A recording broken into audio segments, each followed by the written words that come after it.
Veuillez vous lever, reprise de l'audience.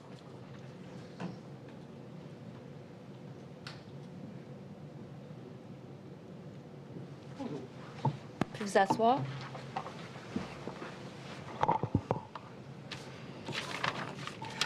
Donc, bonjour. Vous affirmez solennellement de dire la vérité, toute la vérité? Dites « je l'affirme ». Je l'affirme. Votre nom Alain Dubé. et votre occupation? Je suis retraité. Merci. Votre témoin? Bonjour. Bonjour, M. Dubé. Bonjour à tous. Alexandre Thériault-Marois pour la commission. Alors, M. Dubé, je vais aujourd'hui vous poser quelques questions concernant votre implication dans le cadre du projet CASA, mais également en amont de ce même projet, comme on va y venir dans quelques instants. Dans un premier temps, si vous pouviez vous présenter à la commission, nous faire état de votre parcours autant académique que professionnel. D'accord, merci. Disons qu'au niveau académique, j'ai une formation universitaire en informatique que j'ai obtenue en 1986. Puis en 1986, j'ai joint les rangs de la fonction publique à la Régie des rentes du Québec, qui est Retraite Québec maintenant. J'ai été professionnel, disons, de 86 à 2002. J'ai fait différentes fonctions, là, toujours en informatique. À partir de 2002 jusqu'à 2009, toujours à la Régie des rentes, j'ai été gestionnaire, chef de service pour différents services à la Régie des rentes du Québec, la sécurité, le support au système, la technologie, etc. J'ai joint les rangs de la société en octobre 2009. À ce moment-là, j'étais directeur des systèmes d'assurance, des systèmes de soutien, puis tout ce qui est banque de données, là, exploitation des données, là, on appelait ça de l'information. Je vous arrête un instant ici, M. Dubé. Oui. Donc, vous rentrez comme gestionnaire à la société en 2009. Exactement. Vous avez le poste de directeur. Oui. Et vous êtes dans quel vice-président, finalement, est votre supérieur à ce C'est la moment-là? vice-présidence aux technologies de l'information. Mon vice-président à ce moment-là, c'est Michel Léveillé. Très bien. Alors, poursuivez. D'accord, merci. Donc, c'est ça, j'étais directeur de cette direction-là. Donc, on a fait différents projets. Il y avait aussi de l'entretien système, il y avait toutes sortes d'affaires. C'est une équipe d'environ 60 personnes. Ensuite de ça, de 2009 à 2014 environ, j'ai été nommé directeur général des programmes d'envergure à la société. Donc, je gérais, dans le fond, les gros projets à la société. Donc, évidemment, on parle toujours de projets informatiques ici. C'est toujours, oui, toujours des projets informatiques. Donc, répétez-nous, directeur général des projets d'envergure. Oui. C'est bien ça? Oui. Et là, à ce moment-là, cette étiquette-là, ce poste-là, il vous est donné à quelle date exactement? Ou en quelle année? Environ 2014. Là. 2013 peut-être, 2014. D'accord. Encore là, j'ai dirigé un certain nombre de projets. J'ai participé au plan de pérennité.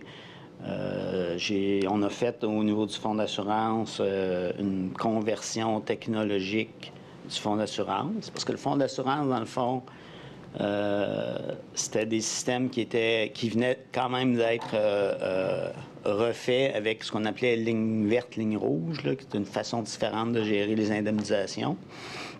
Et donc, on avait refait le système. En quelle année? À peu près 2012, je pense qu'on avait fait Environ ça. 2012. Oui, c'est ça. Puis je vous arrête là-dessus, là, peut-être on va vider cette section-là pendant qu'on y est. Ouais. Je comprends donc qu'au moment où on lance le projet CASA, on vient de rénover les systèmes informatiques d'indemnisation, c'est ça? Oui. Là, le fil du temps, je ne suis pas tellement certain, mais en fait, oui, c'était dans la pérennité, c'est ça. Ce qu'on a fait avec... Le ligne rouge, ça, c'était avant. Donc, ce que je voulais dire, dans le fond, c'est que les systèmes du fonds d'assurance, c'était des systèmes qu'on se disait, bon, ça, c'est des systèmes qui sont quand même, au point de vue systémique, qui sont quand même en bonne position. Donc, ce qu'on a fait, c'est qu'on met en termes technologiques, c'était sur un ordinateur central, c'était avec IDMS, c'était toutes les vieilles technologies, c'était du COBOL.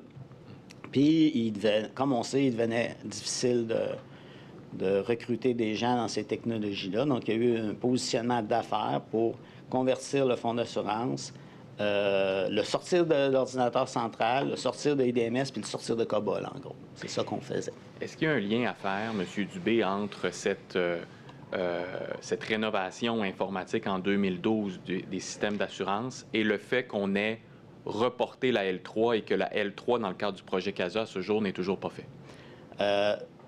Je peux pas dire reporter, mais oui, il y a un lien à faire parce que, dans le fond, on disait on fait cette rénovation technologique-là pour pouvoir livrer le fonds d'assurance après ARR. Donc, l'urgence d'agir était beaucoup plus sur ARR que sur le fonds d'assurance. Bon. ARR, faites-nous l'acronyme, là. C'est les systèmes d'accès au réseau routier. Parfait. Ce qui est, grosso modo, là, inclus dans la L2 du projet CASA. Exactement. Bien. Avant d'aller trop vite, M. Léveillé va être remplacé éventuellement. Oui. Il va quitter. Il va être remplacé par? Par Carl Malenfant. Carl Malenfant. Oui. Vous avez vécu cette transition. Oui, j'ai vécu cette transition-là, oui. Et en 2014, lorsque M. Malenfant est embauché par la société, je comprends qu'il est votre supérieur hiérarchique immédiat. Oui, c'est mon supérieur hiérarchique immédiat. Vous n'avez pas été impliqué par ailleurs dans le recrutement de M. Malenfant? Non, pas du tout. Est-ce qu'il y a un lien à faire entre l'arrivée de M. Malenfant à la société et, on va y venir plus en détail tout à l'heure, le changement de positionnement de la société du plan de pérennité vers un positionnement PGI? Oui. De quelle façon? Est-ce que vous pouvez être un peu plus explicite? D'accord. Quand M. Malenfant est arrivé, on a notre plan de pérennité qui était en cours de réalisation. Au niveau de ce plan de pérennité-là, il y avait quand même beaucoup d'écueils, il y avait beaucoup de problématiques. C'est un projet qui était assez difficile.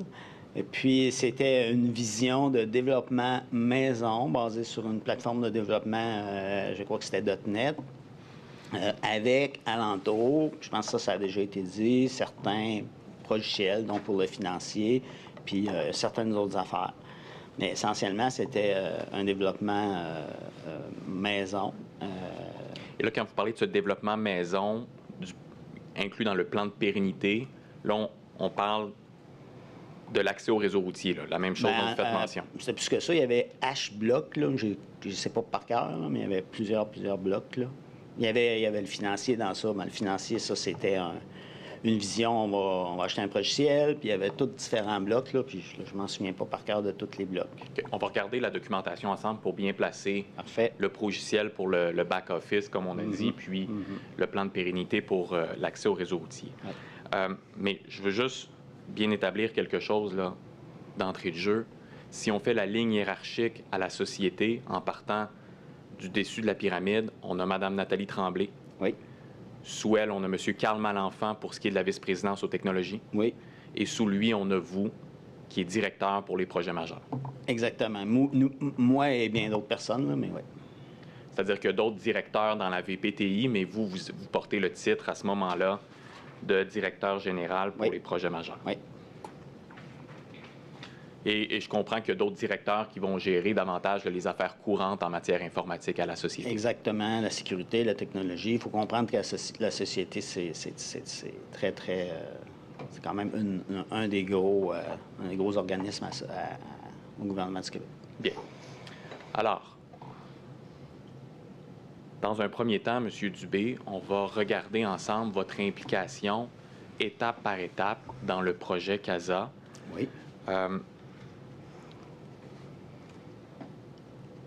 Je pense qu'on commence à les connaître, là, les fameuses étapes A à H. On n'aura pas besoin de les exhiber à l'écran pour l'instant. Mais ce qui m'intéresse pour l'instant, c'est en amont de ce processus d'appel d'offres du projet CASA, c'est le positionnement PGI, la détermination des besoins, l'évaluation des coûts également. On se situe en quelle année, là, au moment où on détermine nos besoins, on se positionne vers un PGI et on estime les coûts? Le mandat de développement a commencé à l'automne 2014. Exactement. Mais en amont, il y a eu du travail qui a été fait, là, M. Dubé, avant l'automne 2014. Ben moi, mon idée, c'est que c'était l'automne 2014 là, qu'on a commencé le positionnement du mandat de développement. Là, mais, Très bien. On va aller voir la documentation ensemble, il n'y a pas de problème. Un peu avant, là, mais c'est...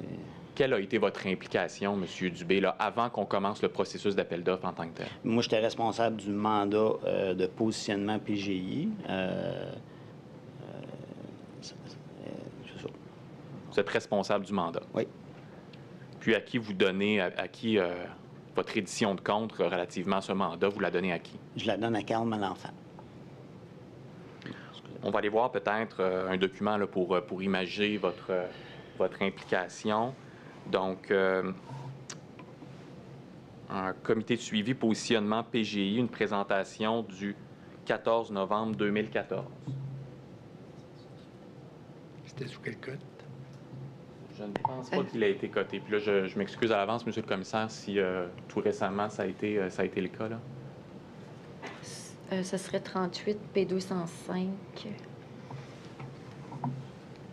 La nouvelle code, je pense. Est-ce qu'il nous a été transmis Oui.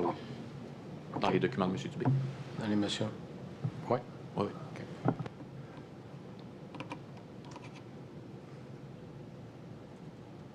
Donc, on a la page de présentation à l'écran.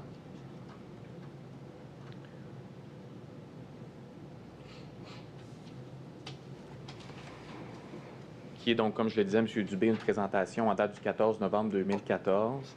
Si on se rend à la page 19, on reviendra un peu plus en détail dans le document.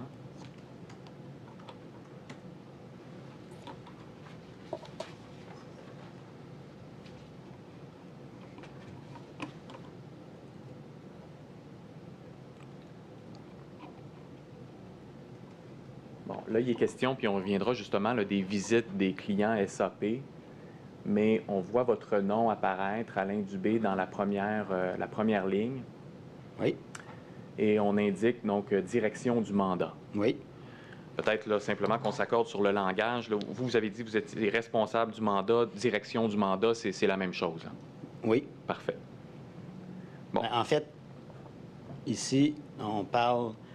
Le mandat, c'était les visites, de ce que je comprends. Là.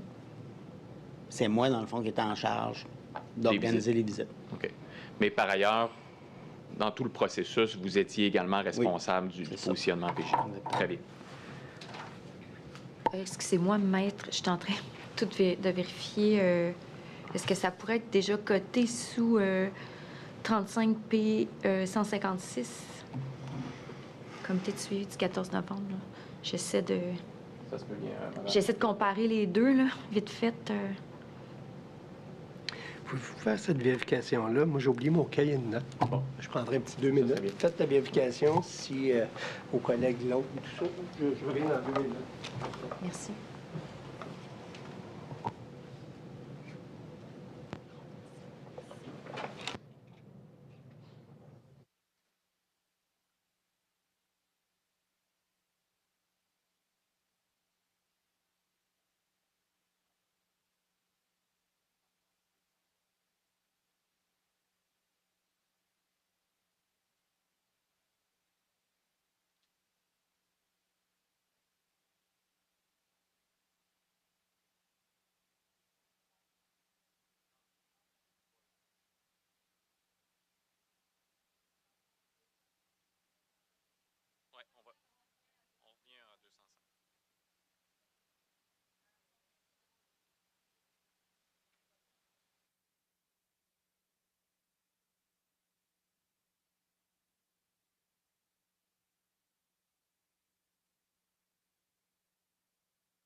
peux y aller.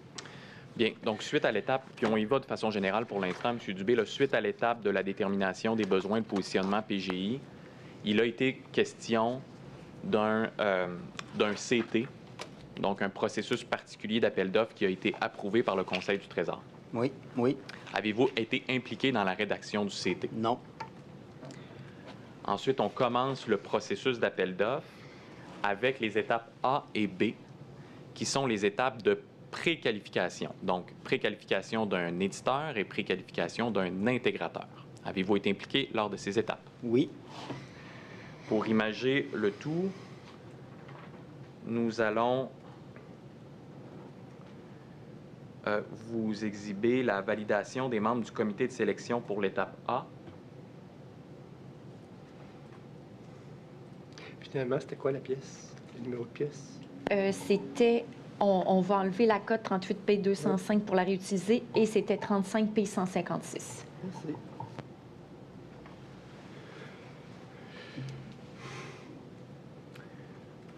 Donc, vous avez à l'écran, M. Dubé, la validation de la composition du comité de sélection pour la préqualification d'éditeurs. Donc, éditeur, ici, on parle évidemment là, de Oracle, SAP, etc.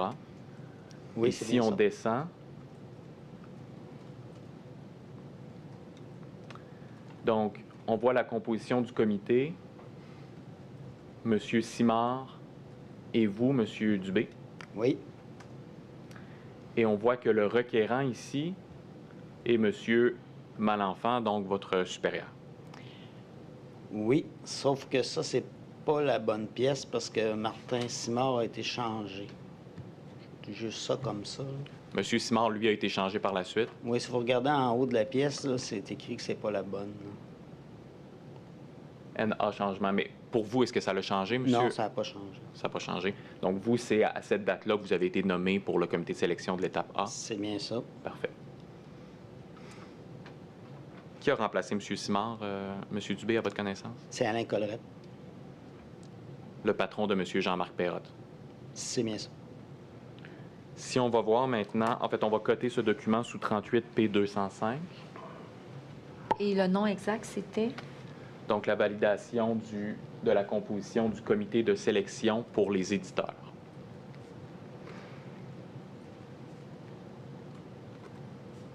Donc, maintenant, on va regarder le même document, mais pour l'étape B, c'est-à-dire les intégrateurs.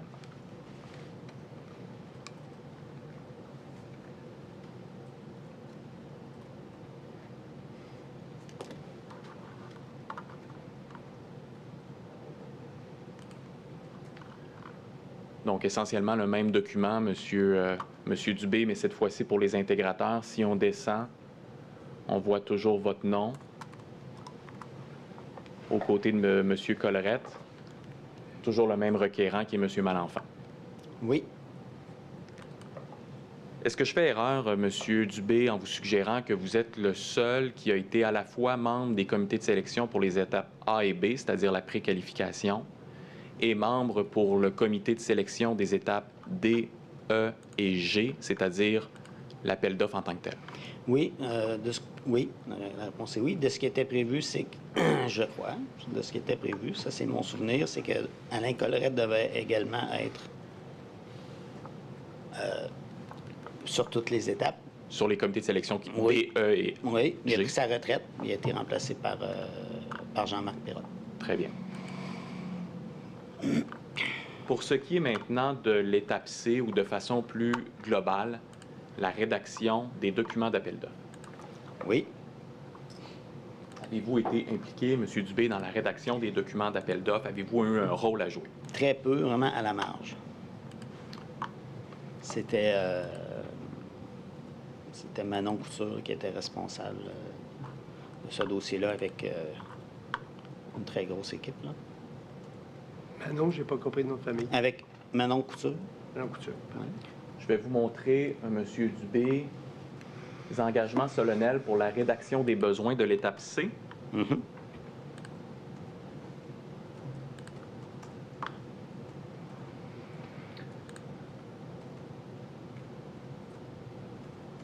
Donc, il s'agit d'un engagement solennel des employés de la société travaillant sur le PGI. De façon plus explicite, là, le mandat est consultation des soumissions de l'appel d'offres de la préqualification de suite de logiciels de gestion intégrée pour la rédaction des besoins de l'étape C. Et là, si on descend, on a d'abord Manon Couture, que vous venez de nommer. On descend encore une fois. On va descendre à la page suivante. De M. Jean Quenneville. On reviendra sur Jean Quenneville un peu plus tard aujourd'hui. On descend Madeleine Chagnon, qu'on a entendu. Louis Savoie, qu'on a entendu également.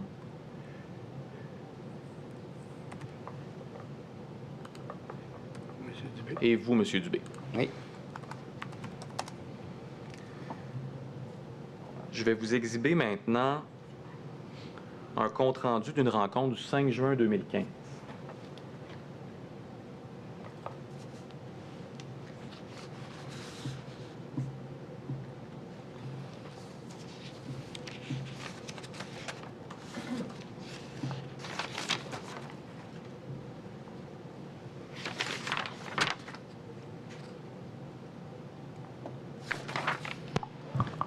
Peut-être une question. L'engagement solennel, la cote était... On l'avait pas coté encore. Pardon. Ah, vous avez déjà coté, oui, c'est ça, hein? Yes? Non, non, je ne les ai pas cotés. Donc, les premiers pour l'étape A, c'est 205. Pour l'étape B, ça sera 206. Et pour l'étape C, ça sera 207. Je vous remercie, M. Gagnon.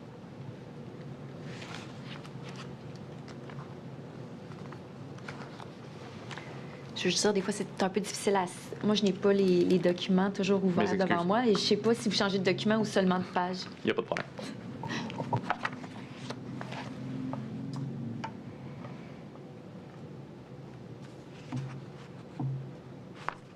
Donc, je vous présente là, le document ici, Plan de pérennité des solutions d'affaires du Fonds d'assurance et de l'accès au réseau routier.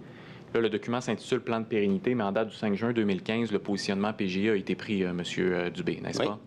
Oui. On voit différentes personnes qui sont présentes à cette rencontre. On notera évidemment Mme Tremblay, M. Frenette. On a également des gens de la VPTI. On a M. Malenfant. Et vous également, vous assistez à cette rencontre. Et si on descend maintenant,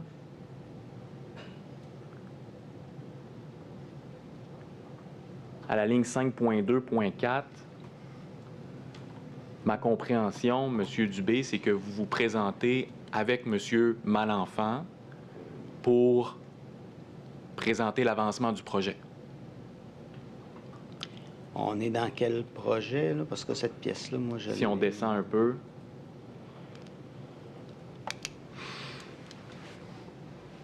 le glissement constaté du projet, choix d'une suite logicielle de gestion intégrée est à surveiller. L'arrivée la semaine prochaine de 4 ressources clés pour les volets processus permettra d'accélérer le rythme. D'autres mesures sont en place afin de récupérer le retard, etc. Oui. On est dans le projet CASA, là, monsieur? Oui, c'est ça. Oui. Quand vous dites là, que vous êtes, par ailleurs, vous êtes à la marge pour la rédaction des documents d'appel d'offres, je comprends que là, ce que vous dites, c'est que vous n'avez pas eu le même rôle que, par exemple, Mme Savoie ou Mme Chagnon, c'est-à-dire de prendre le crayon et de rédiger mot par mot. Là, C'est ça. Mais vous êtes quand même, vous êtes le directeur, vous êtes le responsable du mandat, vous supervisez, puis vous vous présentez dans des rencontres avec la haute direction, avec M. Malenfant, pour faire état de l'avancement du dossier. C'est bien ça. Les étapes D et E maintenant, qui sont donc le processus de sélection en tant que tel. Le processus d'évaluation de la qualité, pardon. Oui. Non, vous suivez, vous étiez sur le point de me reprendre. Parfait. Ou vous vouliez intervenir sur d'autres choses? Non, ça va. Ça va? Parfait. Est-ce que vous voulez déjà coter Oui. le compte rendu de rencontre du 5 juin Merci, sous absolument. 38 P208? Merci beaucoup.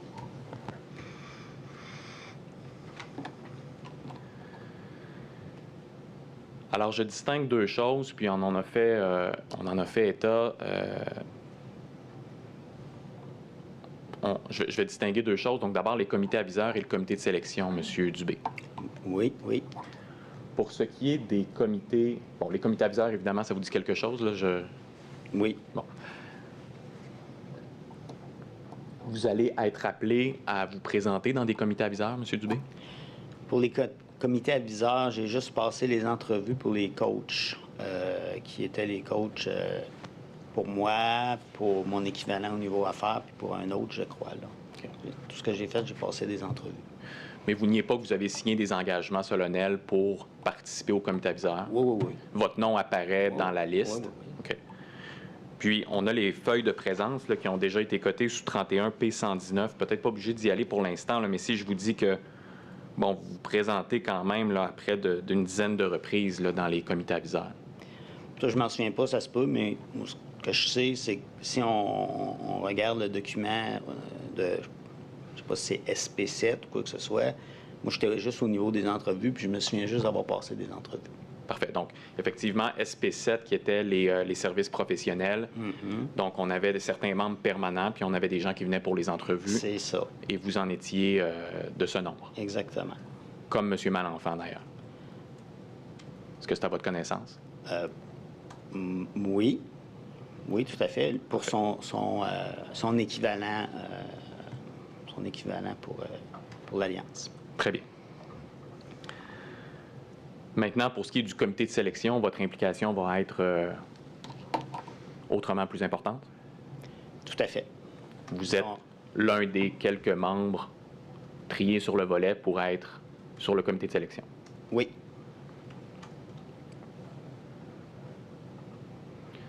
À quel moment vous avez su que vous seriez membre du comité de sélection? Exactement, je ne sais pas. Il y a, je sais que dans les documents que vous m'avez remis, il y a une nomination officielle. Là. Oui, bien, vous signez un engagement solennel C'est ça. au mois d'avril 2015. L'avez-vous appris avant? Ça, je pourrais pas dire. Honnêtement, je m'en souviens pas du tout. On reviendra, mais si on continue, donc pour ce qui est du dialogue compétitif, maintenant, l'étape F. Oui. Vous avez été impliqué à l'étape F pour le dialogue compétitif? Non, je n'ai pas été impliqué. Très bien. L'étape G, évidemment, c'est l'analyse subséquente au dialogue compétitif par le comité de sélection. Vous y participez. Oui. Et par la suite vient l'étape H, qui est le calcul du coût total de propriété, la désignation d'un adjudicataire à des fins de signature du contrat. C'est bien ça. Vous allez signer, comme M. Perrotte, le rapport, la lettre au RORC, qui fait état de l'adjudicataire retenu et des points qui sont à surveiller. C'est bien ça. Lorsque vous avez été nommé sur le comité de sélection, M. Dubé, avez-vous totalement cessé vos fonctions à la VPTI? Avez-vous été remplacé dans votre poste? J'ai délégué à mes directeurs, mais je ne me souviens pas d'avoir été remplacé. Je comprends que votre rôle au comité de sélection accapare une bonne partie de votre temps, Oui. mais pas entièrement. Ça dépend des périodes. Pendant le processus d'évaluation de la qualité des offres, vous allez faire des retours à votre bureau, à vos tâches usuelles. Exactement. Et évidemment, dans ces tâches-là, M. Dubé, votre supérieur immédiat reste le même, c'est M. Malenfant. Oui, c'est ça.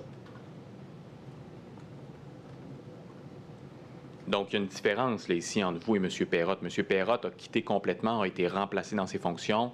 Vous, vous avez plutôt délégué vos tâches, mais vous êtes revenu par la suite pour tenir le fort de temps à autre. C'est bien ça. Je fais un bond dans le temps, M. Dubé, maintenant. À partir du moment de la signature du contrat, là, je vous place en 2017. Et votre départ à la retraite en 2019. Oui. Qu'est-ce que vous faites? Je suis team lead de l'équipe des Bleus. Donc, c'est-à-dire, je m'occupe tout du volet plus TI de l'implantation du PGI, bien sûr avec l'Alliance, principalement la livraison 1. Là, avant qu'on se qu'on trébuche dans les codes de couleur. Là. Vous êtes leader de l'équipe des Bleus, ça, c'est l'équipe informatique. C'est ça. À ne pas confondre avec l'équipe des Rouges, qui sont l'équipe affaires. C'est ça. Puis il y avait en tout cas, il y avait beaucoup de couleurs, là, quelques couleurs. C'est Il y ça. avait les verts et les jaunes, je pense, aussi. Oui, il me semble bien. Oui. Dites-nous le don, là, les verts, c'est le changement ou c'est le... Oui, il y avait, je m'en souviens plus, il y avait le changement, les verts, il y avait l'équipe d'intégration aussi, il y avait une équipe d'intégration, il y avait la formation. Mais vous gardez, si on veut, là, le même niveau de responsabilité que vous aviez dans le plan de pérennité, puis dans le positionnement PGI, c'est-à-dire que là, vous êtes le numéro 1 directement, encore une fois, sous Carl Malenfant pour l'informatique. C'est bien ça. Allez-vous prendre un engagement auprès de M. Malenfant là, quant à votre date de départ? Pas d'engagement formel, mais en 2014, moi, j'avais calculé que je prendrais ma retraite en 2019. J'ai dit que je vais lui donner 5 ans, dans le fond, puis je vais partir après. Est-ce que ça devait correspondre à un jalon du Oui, projet? à la fin de la livraison. Oui. À la fin de la livraison, oui. Quels sont vos rapports avec Mesdames Couture, Chagnon et Savoie pour, disons, là, toute la période 2014 à la signature du contrat 2017? Est-ce que vous pourriez être plus précis? Rapport? Les interactions que vous avez avec elles sur une base quotidienne, sur le plan... OK. Madame Savoie, très peu. Excusez, Madame Chagnon, très peu. Madame Savoie, quand elle est arrivée, je pensais que c'était à l'automne, peut-être plus en 2014, dans le fond, puis qu'on a commencé le mandat de positionnement. J'ai beaucoup travaillé avec elle. Dans le fond, c'est elle qui m'a formé sur le PGI. Évidemment, c'était une experte du domaine, puis elle m'a beaucoup appris. Donc, j'ai beaucoup travaillé, oui, avec Madame Savoie. Puis, avec Madame Couture, ben avant que ça commence, était une de mes directrices. Puis par la suite, ben, elle a commencé à faire la rédaction d'appel d'offres. Puis là, je me souviens plus. Moi, il me semble que j'avais demandé à ce moment-là qu'elle relève directement de M. Malenfant. Pas me semble, ça, je me souviens. Est-ce que ça s'est fait officiellement? Je ne sais pas, mais j'avais demandé qu'elle soit sous M. Malenfant. Donc, c'était pour moi celle qui s'occupait de l'appel d'offres. Donc, Mme Couture était l'une de vos subalternes. Oui. Puis là, vous n'êtes pas capable de nous dire exactement à quel moment, si c'est le cas, elle aurait été placée directement Mais sous quand elle a M. commencé parce qu'elle faisait d'autres choses avant, je ne me souviens plus quoi, là. Puis quand elle a commencé à rédiger l'appel d'offres, ben c'est ça. Moi, j'avais demandé qu'elle soit sous Carl Malenfant. Comme vous, finalement. Là, sous Oui. Carl. Bon. On va revenir maintenant sur le positionnement PGI, M. Dubé.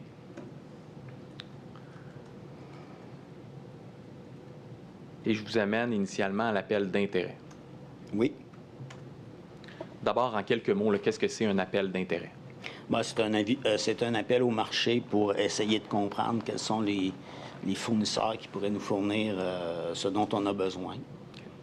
Le premier appel d'intérêt a eu lieu à quelle date, M. Dubé? Je peux pas regarder les notes, non.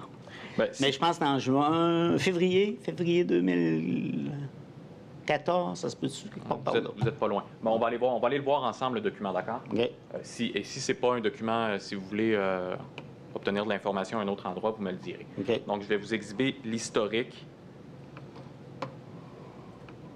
RFI.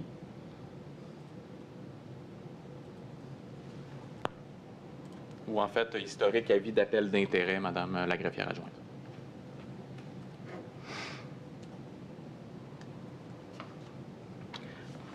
Pendant qu'on y va, Monsieur Dubé, évidemment, vous avez été impliqué dans ces appels d'intérêt? Oui.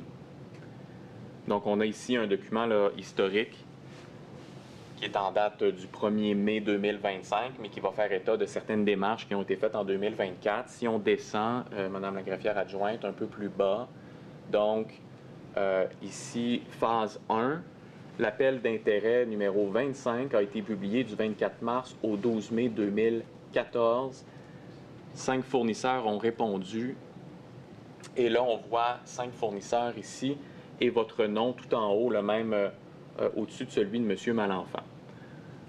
Donc, on peut peut-être regarder rapidement les fournisseurs qui ont répondu. Infor, si on descend. Oracle. SAP. Medi Solutions et Microsoft. Vous êtes, M. Dubé, dans chacune de ces étapes.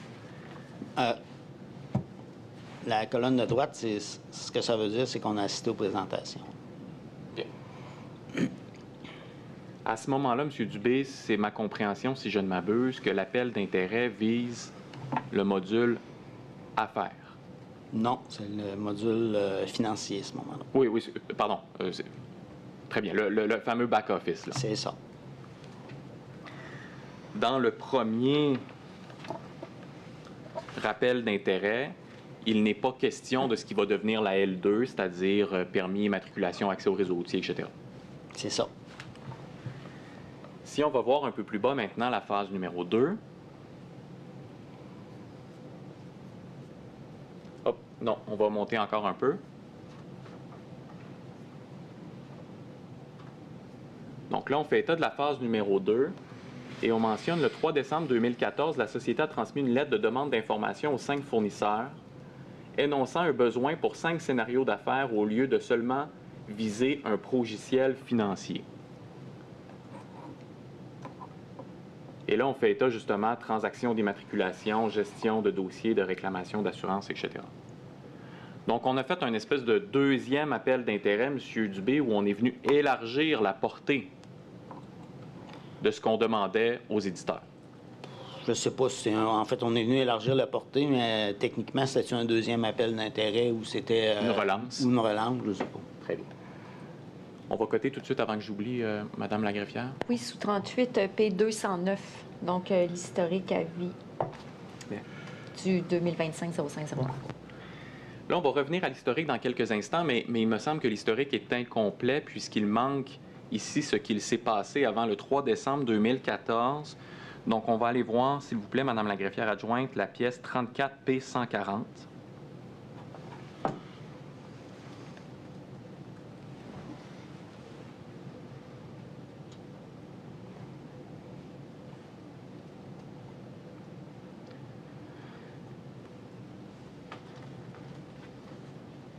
Qui est le bilan de la demande d'information. Voilà, donc, bilan présenté à vous, M. Dubé, en date du 3 mars 2015. Et si on va maintenant à la page 3 de cette présentation. Alors, on revient ici dans le contexte. Attendez, peut-être monter un petit peu, on ne voit plus le... Donc, une demande d'information, l'appel d'intérêt publié le 27 mars et les présentations des éditeurs ont été complétées le 20 juin 2014. Donc, on parle ici encore du back-office. Cette demande d'information a mis en lumière que des suites progicielles offrent des fonctions additionnelles aux fonctions financières traditionnelles. De la mi-août au mois de décembre 2014, des activités de positionnement d'une suite progicielle intégrée se sont déroulées avec l'éditeur de la solution qui est actuellement déployée et utilisée à la société, soit SAP. Oui. Donc, on envoie un premier appel d'intérêt pour le back-office. On reçoit 5 réponses. C'est bien ça. Et là, on s'en va discuter avec SAP pour d'autres fonctionnalités, pour élargir l'appel d'intérêt. C'est bien ça?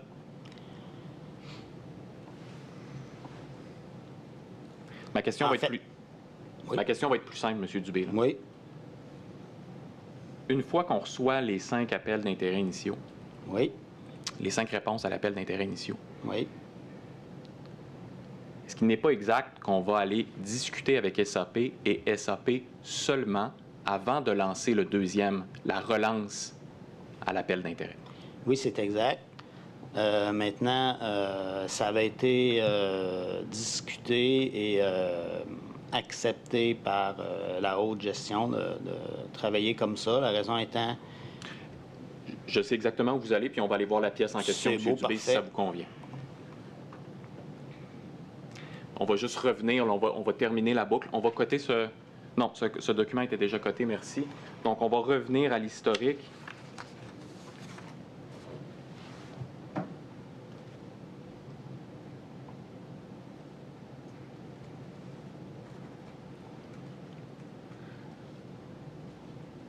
Donc, une fois que ça s'est fait, on est à la phase 2. On relance les 5 fournisseurs qui ont répondu.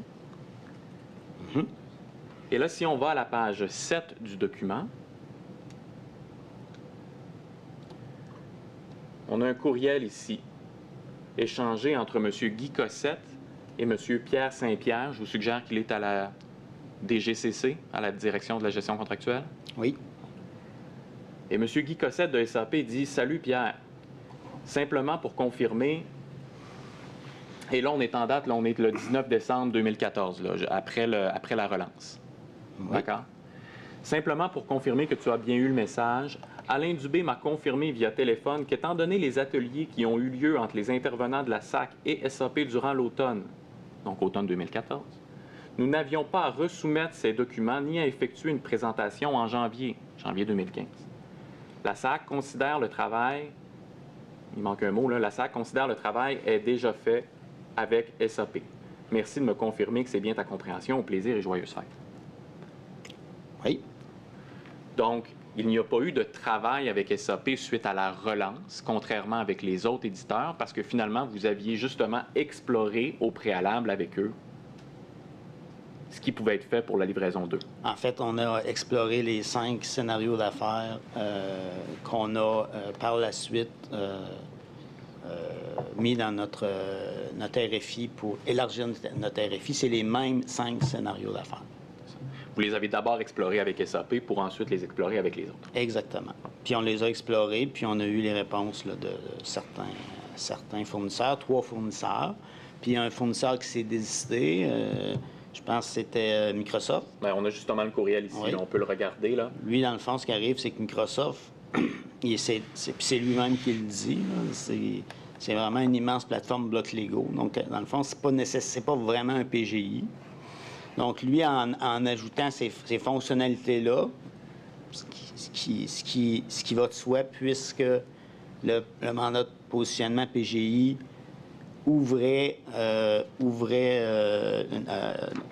on disait, OK, on va utiliser un PGI pour le financier, mais également pour le domaine d'affaires RR. Mais lui, dans le fond, il était plus ou moins capable de répondre. Bon, c'est des choses qui, évidemment, se peuvent, parce que lui, initialement, il avait répondu pour le volet financier. Donc, pour ce volet-là, il était plus ou moins capable de répondre. Puis, parce qu'il disait qu'il fallait qu'il parle à un paquet de fournisseurs, etc. Puis, il a décidé de se désister. Et comme de fait, on ne le verra pas dans l'appel d'offres un peu plus tard. Je crois que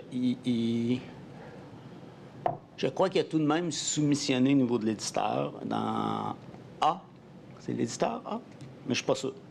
On fera les vérifications à la Ouais. pause, M. Dubé.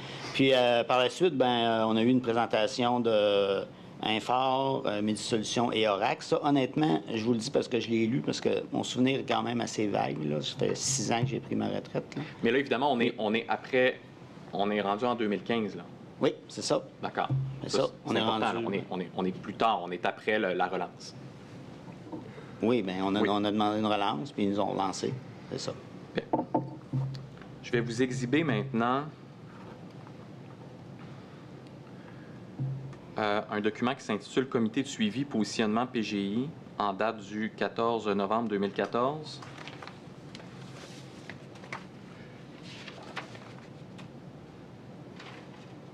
En fait, je pense qu'on... Est-ce que c'était cette pièce 35 P156 ou c'est une autre? Oui, c'est la même qui était déjà cotée, voilà, tout à l'heure.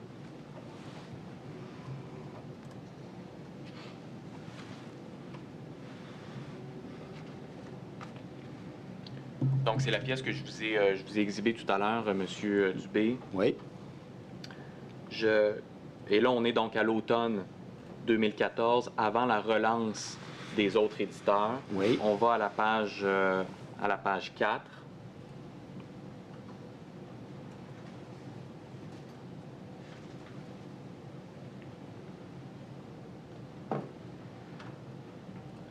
Donc, au point 8, on voit rencontre prévue avec l'éditeur PGI pour revoir les scénarios ARR du 3 octobre au 8 octobre. Oui, On parle bien de SAP ici. oui, Si on va à la page 5,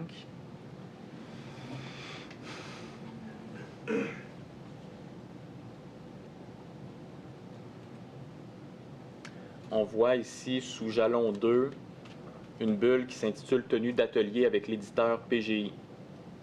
On parle toujours de SAP.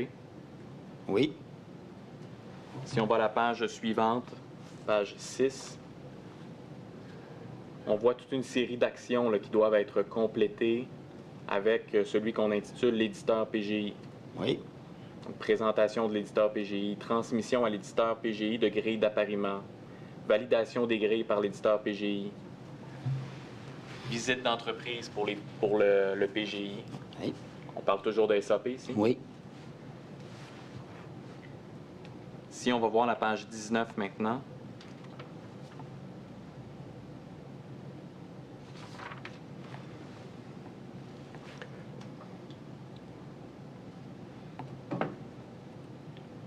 donc c'est la page que je vous ai exhibée tout à l'heure, direction du mandat pour les visites. Mhm. Et si on regarde là, rapidement les visites par la suite, donc page suivante, on a la visite du laboratoire de R&D de SAP, Mhm. puis ensuite toute une série de clients de SAP. On voit l'empreinte PGI ici à droite. Donc on peut les descendre rapidement, là. Cirque du Soleil, Banque du Canada, Société canadienne du sang, toujours avec SAP, Poste Canada avec SAP, etc. Vous êtes responsable de ces visites-là, Oui, monsieur Dubé? oui. Est-ce qu'il y a des gens de SAP qui sont présents avec vous? Je pense qu'il y en avait, mais je ne suis pas certain. Là. Mais pour la visite du lab, oui, certainement, du laboratoire. Là, mais chez les clients, je ne m'en souviens pas. Là, il y en a...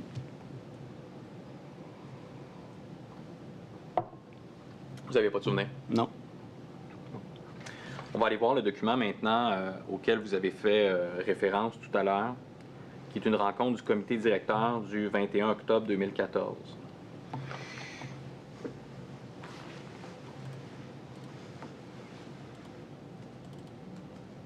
Donc, compte rendu de la rencontre.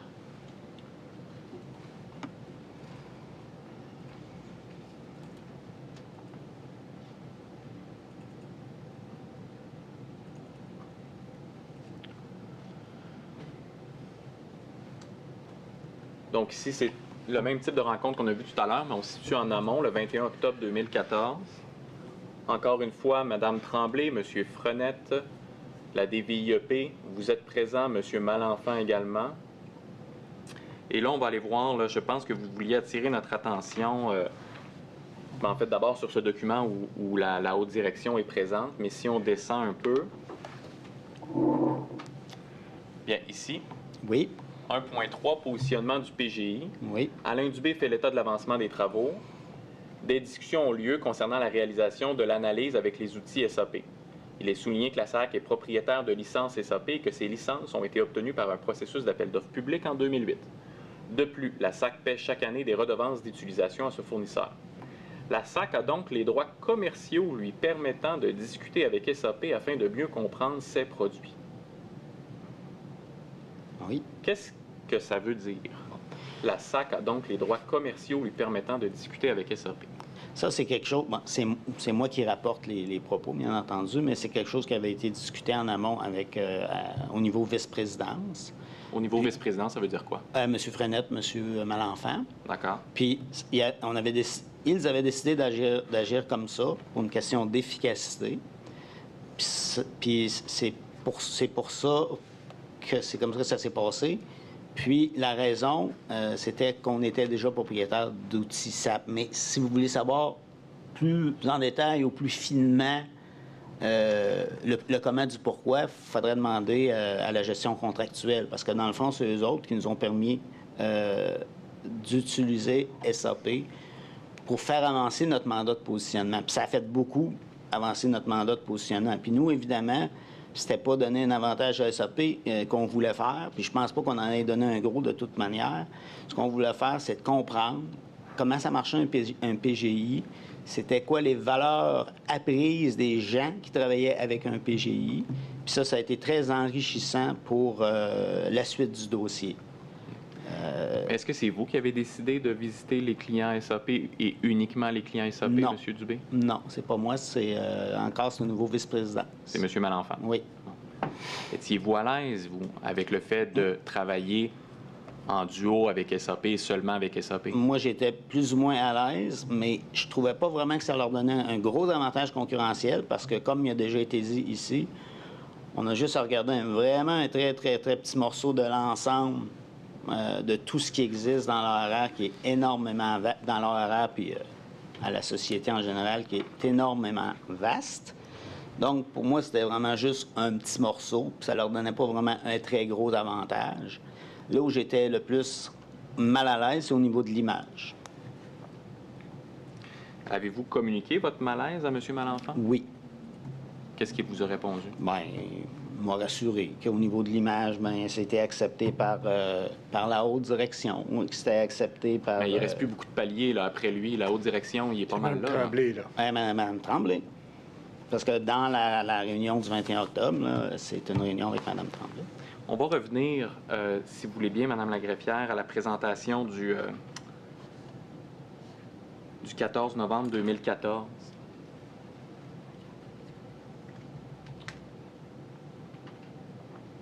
Évidemment, vous, les contrats, M. Dubé, là, les contrats publics, vous êtes... C'est pas votre premier appel d'offres. Vous êtes assez ferré avec les processus. Vous avez déjà siégé sur des comités de sélection. Vous avez déjà fait des projets majeurs. Oui. Vous savez que tout ça est encadré par la LCOP, par des règles, que c'est très normatif. Là. Oui. Si on va voir, s'il vous plaît, à la page 14 du document.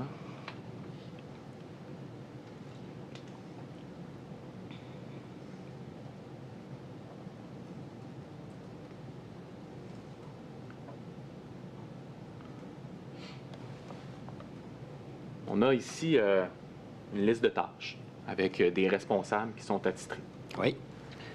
Et j'attire votre attention aux lignes 4 et 5. Oui.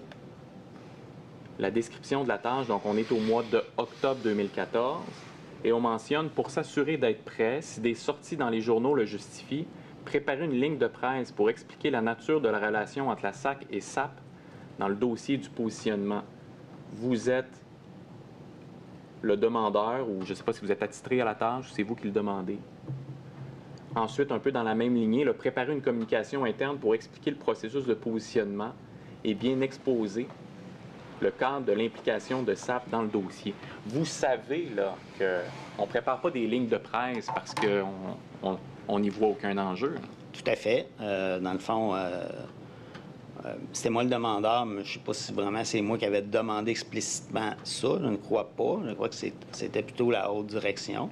Parce que la haute direction était consciente qu'il y avait un risque à faire ça comme ça, puis elle était prête à prendre ce risque-là, compte tenu de tout ce qu'on vient de dire, que je ne répéterai pas, qu'on était en lien d'affaires avec SAP et qu'ils trouvaient légitime qu'on fasse ça ainsi.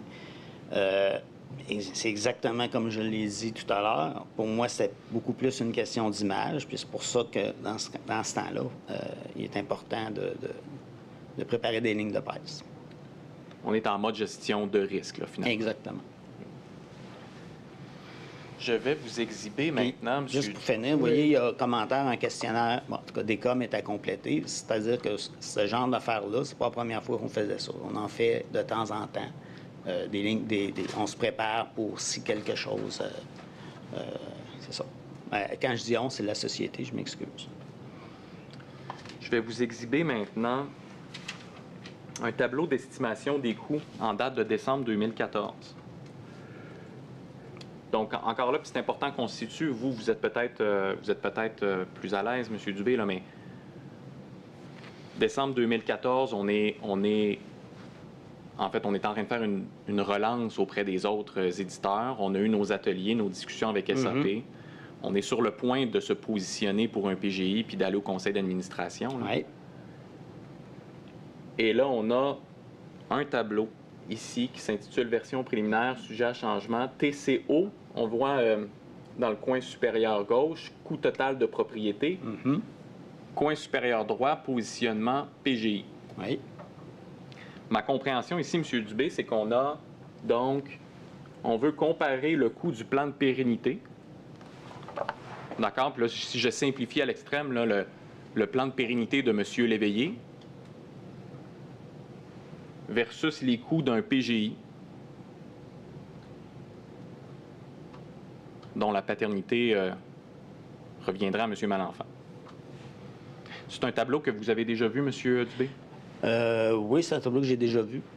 Est-ce que c'est un tableau que vous avez confectionné? Non.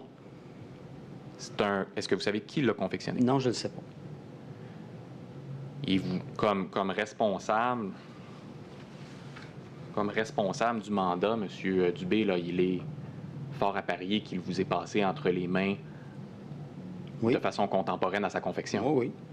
Mais je ne me souviens plus qui l'a confectionné. Très bien. M. Karl Malenfant, nécessairement, l'a vu. Oui, sûrement.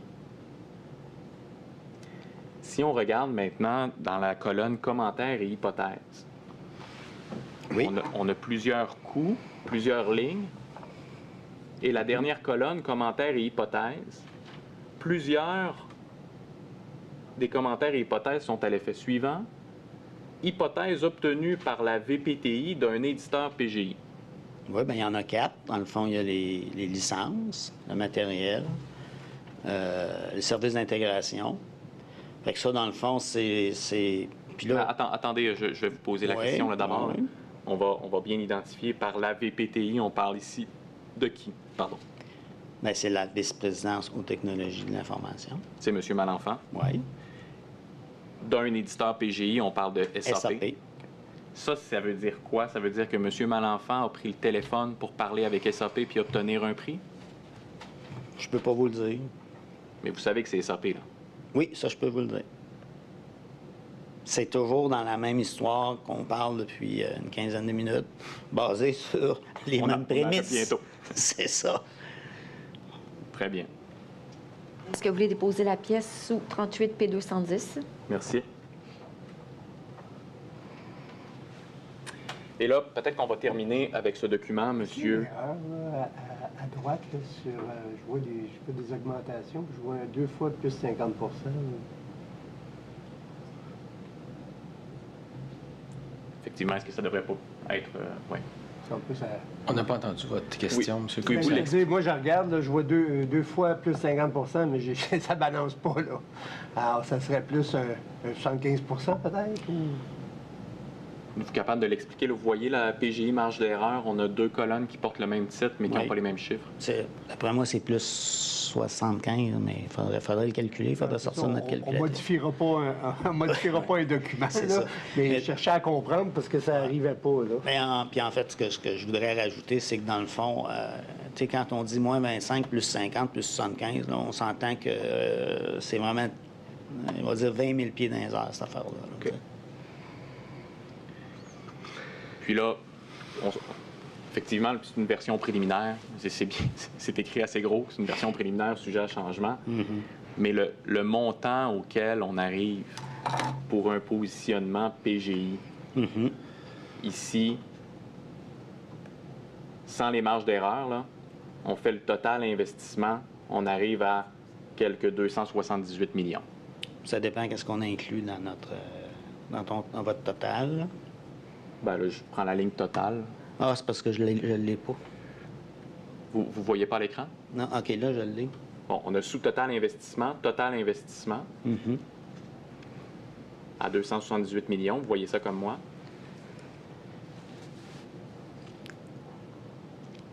Oui, Et ça n'inclut pas la récurrence c'est annuelle. ça. C'est ce que je comprends, oui. Et le total investissement ici de 278 millions qui n'inclut pas la récurrence, est-ce qu'il inclut les coûts de la société?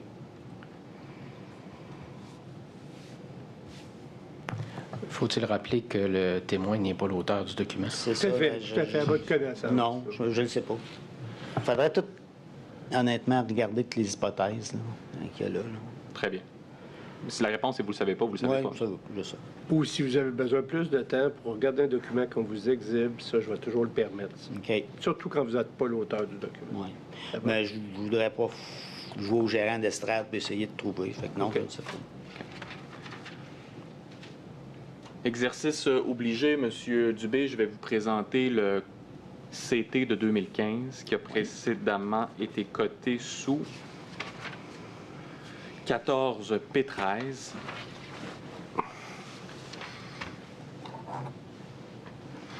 Et on va aller à la page 4. M. Dubé, vous avez peut-être, vous m'avez dit tout à l'heure que vous n'avez pas été impliqué dans la rédaction du CT. Non. Évidemment, ce qu'on cherche à savoir, puis vous m'aurez vu venir, c'est que ce tableau de décembre 2014 fait état de montants au-delà, bien au-delà du 200 millions.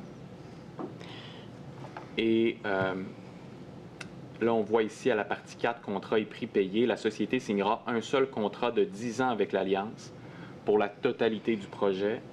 La valeur de ce contrat est estimée à 125 millions et sera confirmée suite à l'appel d'offres. La valeur totale du projet sur 10 ans, donc on comprend que ça inclut la récurrence, Oui. est estimée à 200 millions parce qu'elle comprend le coût du contrat et celui des ressources internes Oui. pour la même période. Est-ce que vous savez comment et pourquoi, M. Dubé, on a en décembre 2014 des chiffres diamétralement beaucoup plus élevés que ce qu'on retrouve ici dans le CT, produit approuvé quelques mois plus tard? Non, je ne sais pas.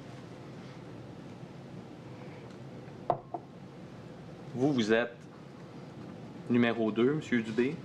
Vous êtes responsable du mandat. Mhm. On a un processus contractuel spécifique approuvé par le Conseil du Trésor Oui. qui inclut le chiffre de l'estimation du projet, Mhm. puis vous ne savez pas comment il a été établi. Non, parce que c'est pas moi qui a fait le CT.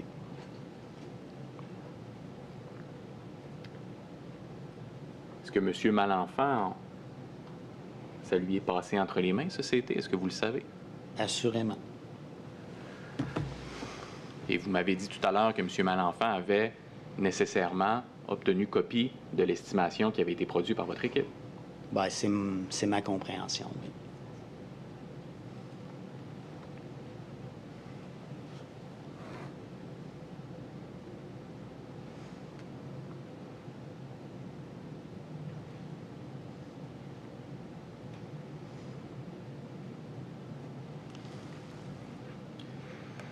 On va aller voir dans ce cas-là, peut-être un peu plus en détail, un autre document. La rencontre du 16 décembre 2014. Donc, présentation sur le positionnement d'un PGI le 16 décembre 2014. Oui.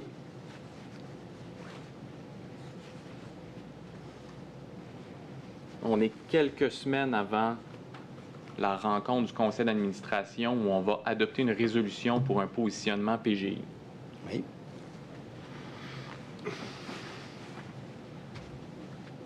Présentation faite par le comité directeur du plan de pérennité. Là, ce document-là, M. Dubé, il n'y a pas d'ambiguïté, là. M. Malenfant l'a eu. Tout à fait. Si ça se trouve, c'est lui qui a fait la présentation. Probablement, oui. Parce que si c'est pas lui, ça peut être qui? Après Ouais, ça, c'est vous, là. C'est probablement lui. Donc, on va aller à la page 21 et 22, s'il vous plaît, du document.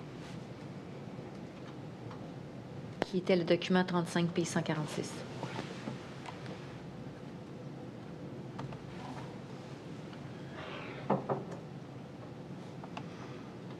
Donc, on a ici la diapositive évaluation préliminaire des coûts. Avec les hypothèses actuelles, l'utilisation d'un PGI semble un investissement stratégique pour la société. Et on a ensuite différents scénarios, M. Dubé, mais vous conviendrez avec moi immédiatement que ce sont des chiffres qui sont substantiellement plus élevés, peu importe comment on les interprète, que ceux qui se retrouvent dans le CT qu'on vient de voir. Oui.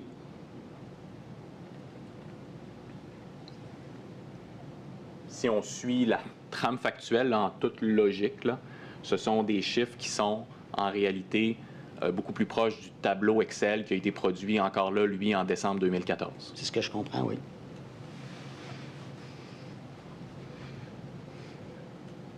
D'ailleurs, on a fait la correction, là, plus 75 Mhm.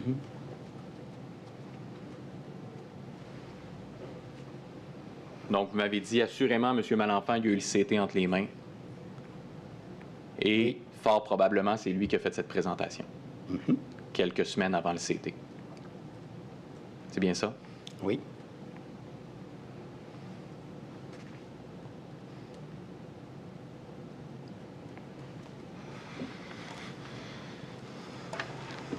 Entre cette présentation, M. Dubé, et le CT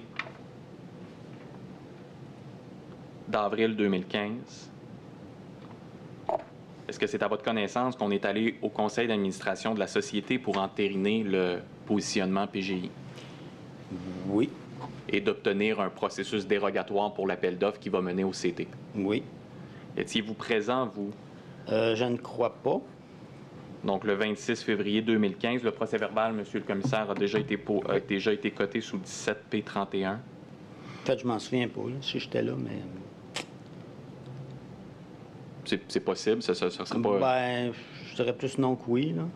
Ben, prenons la situation autrement. Est-ce que vous vous rappelez d'avoir déjà été à un conseil d'administration de la société? J'étais allé à un ou deux, vraiment pas beaucoup, là. OK, 1 ou 2, donc. Ouais. À ce moment-là, c'est un événement quand même marquant, là, qu'on Ouais. se souvient. Ouais, ouais. Est-ce que vous vous souvenez, ça serait vers quelle période, pour quelle raison? Ben, je me souviens, le 21 octobre 2014, ça, c'était une rencontre... c'est le comité directeur, c'est vrai, c'est différent. On est allé quelquefois faire des rapports d'avancement, il me semble, oui. Mais pas plus que ça. Une fois que le projet était lancé? Oui, oui, c'est ça. OK. Et là, vous excluez pas que vous étiez présent à cette rencontre-là, Ben, mais je vous sais savez pas, y a-t-il un compte-rendu? Peut-être qu'on peut montrer le compte-rendu. On peut y aller. On voit souvent les personnes invitées à la pas y aller. séance. Oui, à la demande du témoin, on va lui demander. Parfait. On va lui montrer. Donc, la pièce 17P31, ça va peut-être...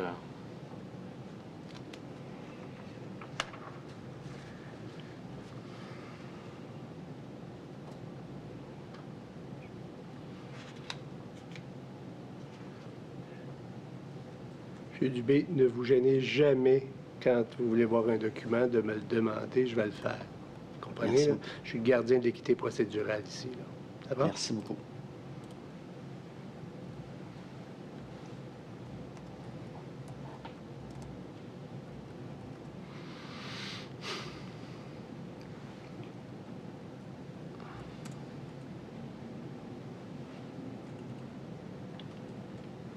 Donc, on voit dans les invités M. Malenfant, M. Frenette, mais vous n'y êtes pas. C'est ce que je... C'est ça? Oui. C'est ce que vous C'est présumiez ce que je tantôt, présumais. là, c'est ça? Bien.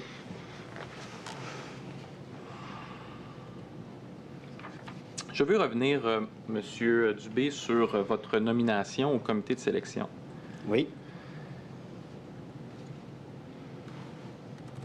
Vous avez dit tout à l'heure que vous avez, malgré votre nomination au comité de sélection, vous avez... et là, on se situait en avril 2015. Mhm. Peut-être simplement répondre par oui ou par non, M. Dubé, simplement pour les... Excusez. Oui. Oui.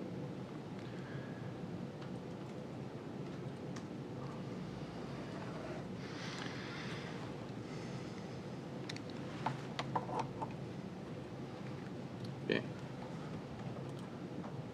En fait, je vais vous demander, est-ce qu'on pourrait exhiber la pièce 34P141, s'il vous plaît?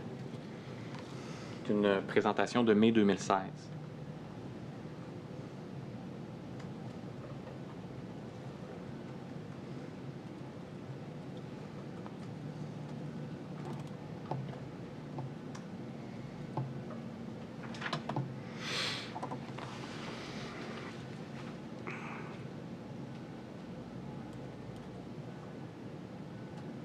Bon, là, attention, je pense que j'ai fait une erreur, puis je vous ai induit en erreur par le fait même, là. Votre nomination au comité de sélection, pas pour les étapes A et B, mais pour le comité de sélection du processus d'appel d'offres, on est à ce moment-là au printemps 2016. Mhm. D'accord? Oui. Bien, sûrement, OK. si vous le dites, parce que ça, je ne me souviens pas pantoute. Ben là, écoutez, l'engagement solennel que vous avez signé, là, Oui, qui a déjà été coté, ça sera pas bien long, est en date du 6 avril 2016, OK. qui a été précédemment coté sous 34 P 133. Là, ce qu'on a, c'est une présentation déjà cotée sous 34 P 141 portant sur les risques technologiques en date de mai 2016. Si on descend, donc le contexte et portée de l'analyse, mais ce qui m'intéresse, c'est la page suivante, où on voit directeur général chantier technologie de l'information, M. Alain Dubé. Oui. Donc, vous, malgré votre nomination au comité de sélection, vous continuez là, à participer à des rencontres. Ben, ça, c'est une rencontre d'analyse de risque. Puis, dans le fond, ils voulaient nous avoir sur cette analyse de risque-là, tout comme Jean-Marc Perrotte et Claude Lantier étaient là également. Oui. Qui étaient aussi sur le comité de sélection.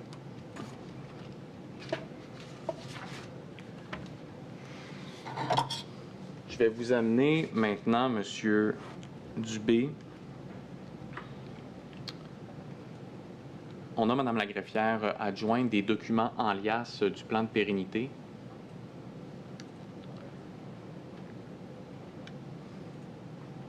Et on va aller voir ensemble la page 90.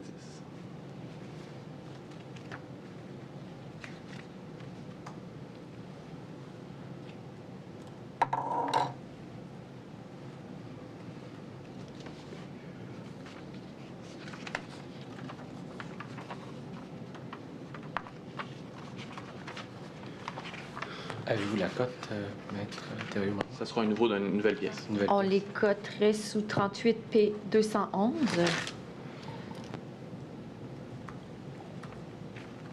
Des documents liasses.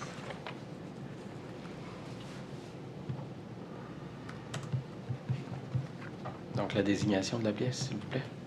Donc, document de travail d'une présentation intitulée AO-C, évaluation et sélection.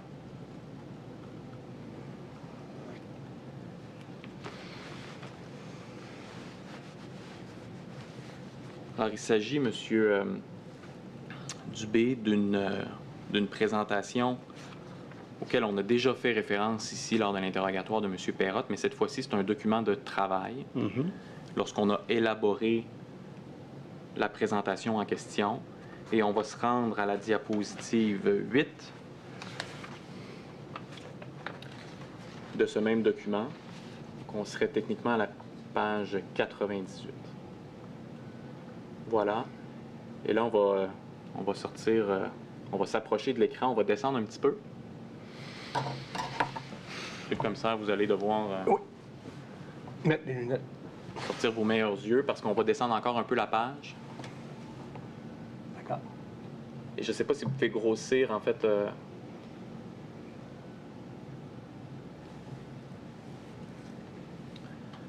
Je vais vous le lire, M. Dubé. Est-ce que vous voyez bien? Oui. Donc, joint à la présentation PowerPoint, on a des commentaires là, de travail. Et on voit ici, réunion du 14 août, interrogation, consensus, divergence. Le 1er août, le SCT, Secrétariat au Conseil du Trésor, a émis une directive énonçant des lignes de conduite faisant en sorte que certaines personnes proposées ne sont pas conformes. Un membre du conseil d'administration ne peut pas être membre des comités de sélection. Les membres doivent être du même niveau hiérarchique. Il ne devrait pas y avoir de lien hiérarchique entre les membres et le chargé de projet ne peut être membre. Oui. Certaines personnes proposées sont des contractuels. Sylvie Chabot ne peut être sur un comité technique car elle a été secrétaire du comité. Aspect éthique, il est de bonne pratique que les personnes qui ont travaillé à l'élaboration des critères ne soient pas membres du comité de sélection. Plan d'action responsable. Et là, point de discussion avec le RORC. Et le RORC fait état de certaines considérations. pour finalement, si on descend un petit peu, mentionner, il est recommandé d'accepter pour la constitution des comités techniques des niveaux hiérarchiques différents la présence de liens hiérarchiques entre les membres d'un même comité technique, de discuter avec la présidente de la problématique concernant les membres du conseil d'administration et d'insister, dans le cadre des réunions d'information des comités techniques de coordination et de sélection, de l'importance du rôle qu'ils assument et de leur indépendance. Employés contractuels. Considérant l'importance de membres de comités de sélection ayant une expérience dans de tels projets, considérant les processus mis en place pour assurer l'indépendance des contractuels suivants face aux fournisseurs, Louis Savoie, Jean Quenneville, Madeleine Chagnon, il est recommandé de considérer ces 3 personnes comme des employés de la société dans les comités techniques de sélection et de coordination. Et finalement, ce qui vous concerne un peu plus personnellement, employés ayant participé à la rédaction de critères sont membres de comités de sélection ou techniques. On descend.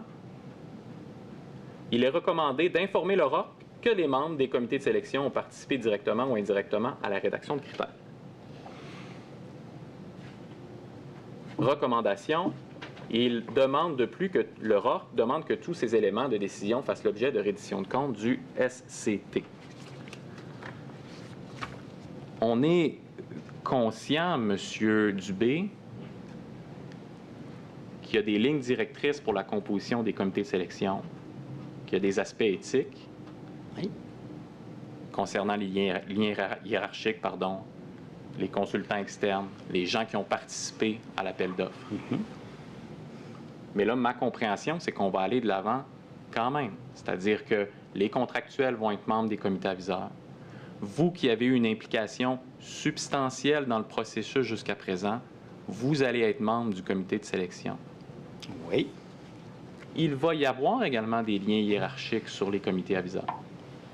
Ça, je peux pas dire. Ben, Vous le savez pas? je veux dire, si je lis la documentation. Mais, Si on va à la page suivante,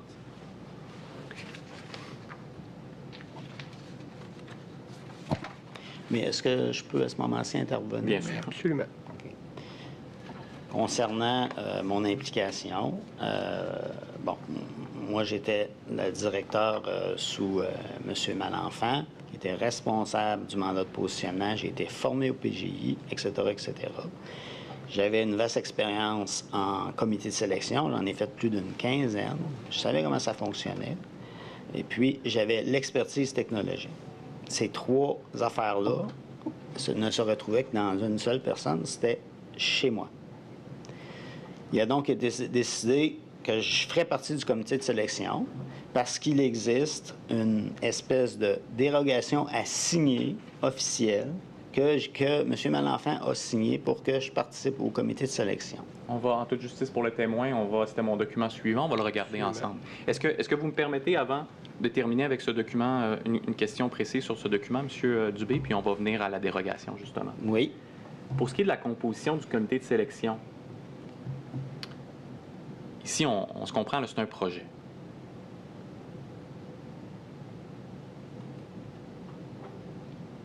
La composition initiale du comité de sélection qui est projetée ici, c'est M. Collerette, qui est le patron de M. Perrotte, qui a pris sa retraite entre-temps, vous l'avez dit. Oui, c'est ce que je disais exactement. Vous et M. Lantier et Madeleine Chagnon. C'est ce que je vois.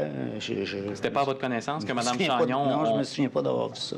Qu'on prévoyait qu'elle non seulement allait être sur les comités aviseurs, mais sur le comité de sélection lui-même? Non, je n'étais pas au courant. Vous êtes surpris de voir ça? C'est un document de travail. On va aller voir votre document, la dérogation du ROC, M. Dubé. Pendant que vous vérifiez, Maître, je crois que cette pièce avait déjà été déposée sous 35 P 143. Je ne penserai pas parce que c'est le document de C'était pas la travail. même? Non, c'est ça. Ça, c'est le document de travail. Je pense que le même a été... Parce que j'avais 504 pages pour les deux. À moins que celle qu'on regarde, là, je ne veux pas être mêlée, je vais pouvoir ralentir Écoutez, on peut-être La que je vous commission, suggérais de mais- faire la vérification sur l'heure du sur dîner, l'heure du puis- dîner, puis on sort. Parfait, Oui. je vous remercie. Oui, c'est ça. On aura une cote temporaire, si c'est le cas.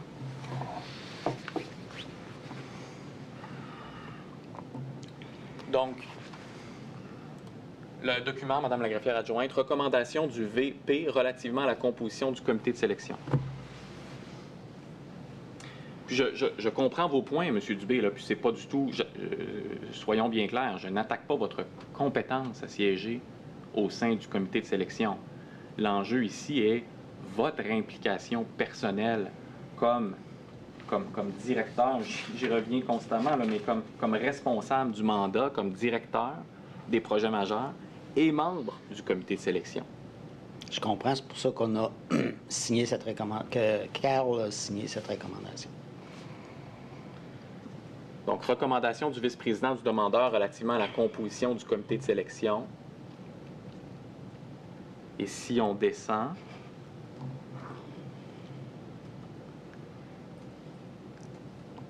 donc on voit justement, on coche ici participation du gestionnaire donneur d'ouvrage à titre de membre du comité de sélection.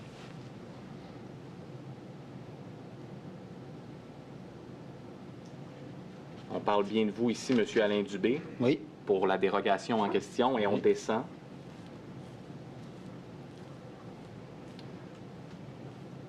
On a la justification. Et là, évidemment, la signature va être caviardée. Mais qui signe, M. Dubé, cette dérogation? Le demandeur, Qui est? bien, c'était écrit en haut. Là. Monsieur Malenfant, c'était écrit en haut. M. Malenfant.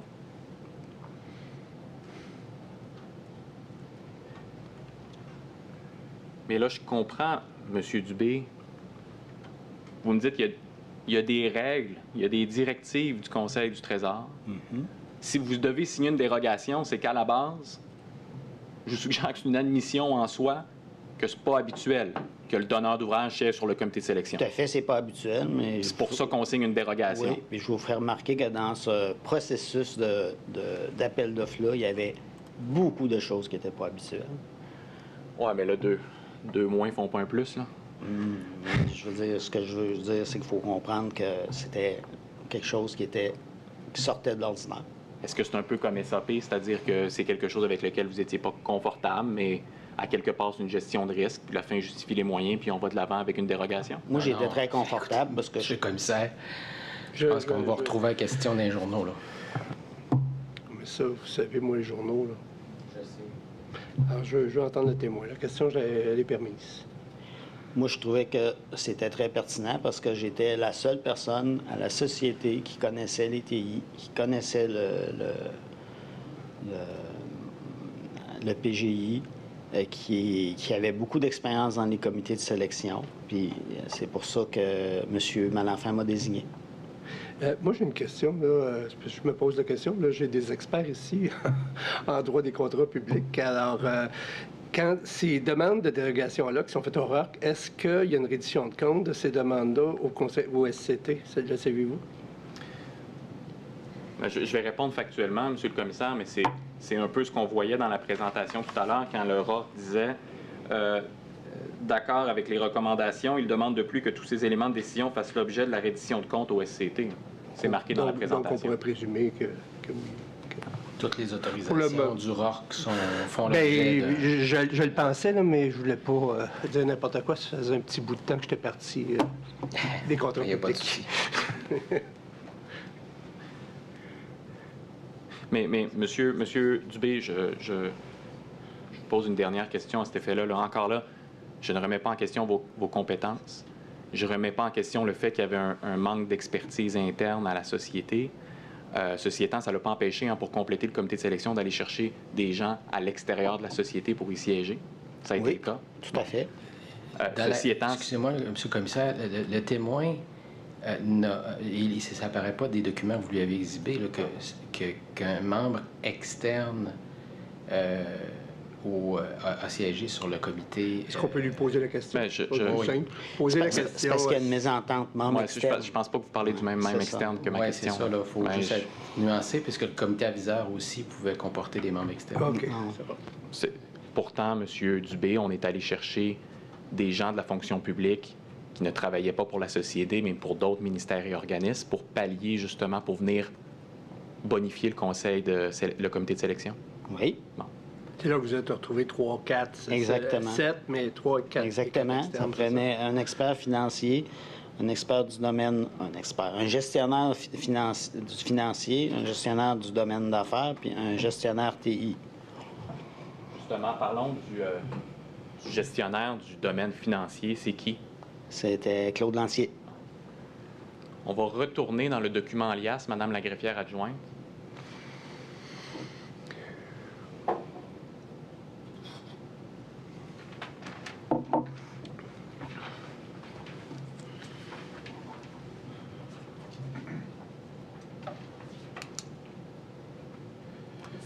Est-ce que vous voulez tout de même coter l'autre, qu'est-ce que vous venez de déposer?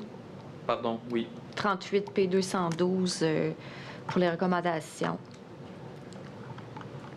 Madame la greffière adjointe, il y a un courriel à la suite de la présentation. Donc, on comprend que c'était de la documentation en liasse.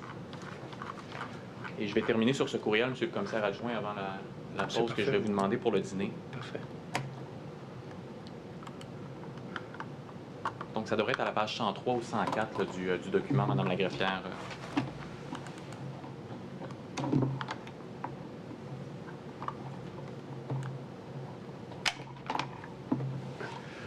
OK.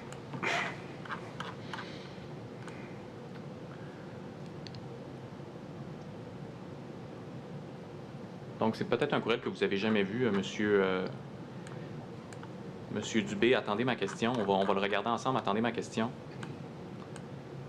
C'est un courriel envoyé à Claude Lantier. Donc, Claude Lantier est votre représentant du milieu financier, de la section financière de la société qui siège avec vous au comité de sélection.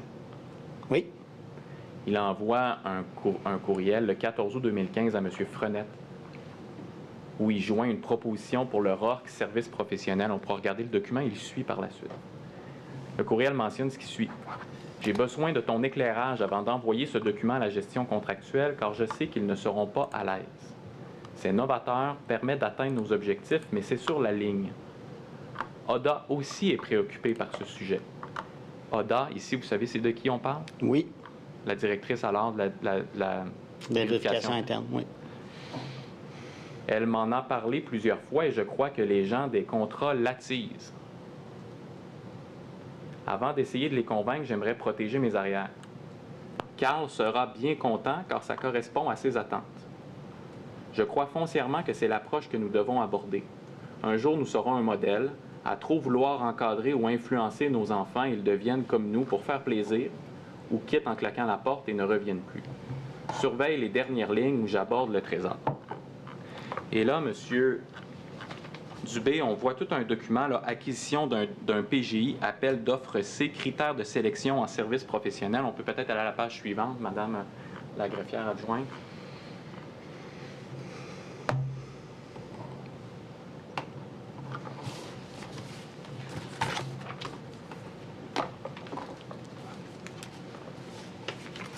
Donc, le document en question. C'est pas juste vous, là, puis on ne regardera pas le document en question en détail, Monsieur le commissaire, on va le faire avec les témoins qui sont directement concernés, mais clairement, ici, M. Lantier est impliqué, lui aussi, dans l'appel d'offres, dans la rédaction de l'appel d'offres, l'étape C. Vous êtes deux, là, à être sur le comité de sélection, à être directement impliqués dans le processus. Ben moi, j'étais à la marge impliqué dans le processus d'écriture de l'appel d'offres. C'est pas ça que j'ai compris, là, ce que vous venez de dire. Mais, là, parce que j'ai l'impression, jouons pas sur les mots, là, vous, je comprends, vous m'avez dit, j'ai pas nécessairement tenu le crayon, vous étiez à la marge, mais c'est un euphémisme, vous étiez le directeur, vous étiez en charge de ce processus-là. De quel processus vous parlez? Ben, le positionnement PGI, Oui. puis tout le processus par la suite. Vous êtes membre du comité de sélection A et B, vous êtes membre du comité de sélection par la suite. Entre-temps, vous participez à des réunions de gestion de risque, vous conservez vos fonctions. Donc, vous et M. Lantier, vous continuez à être fortement impliqués dans le projet tout en siégeant sur le comité de sélection.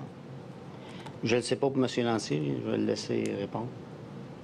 Vous ne connaissez pas l'implication de M. Lantier, à tout le moins à l'étape C de l'appel d'offres? Je me souviens pas qu'il ait été impliqué à l'appel C de l'appel d'offres. Parce que là, c'est quand même assez précis. Là. Toutes les pages qui vont suivre, ils parlent du degré de précision, des critères des services professionnels, à quel point on ne veut pas trop mettre des critères de basse qualité parce qu'on veut la meilleure offre possible. Je comprends ça.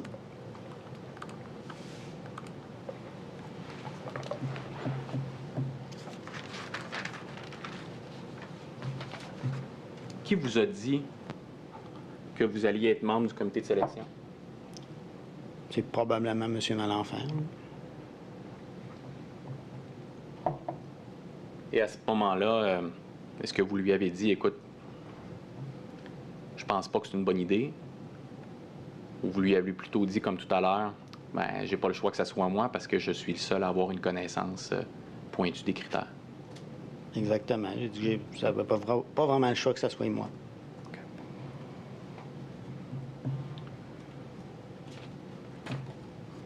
Je vais vous demander de suspendre, sinon je vais, quitte à ce qu'on reprenne un peu plus tôt. On va commencer à 14h. Bon appétit, tout le monde. Veuillez vous lever.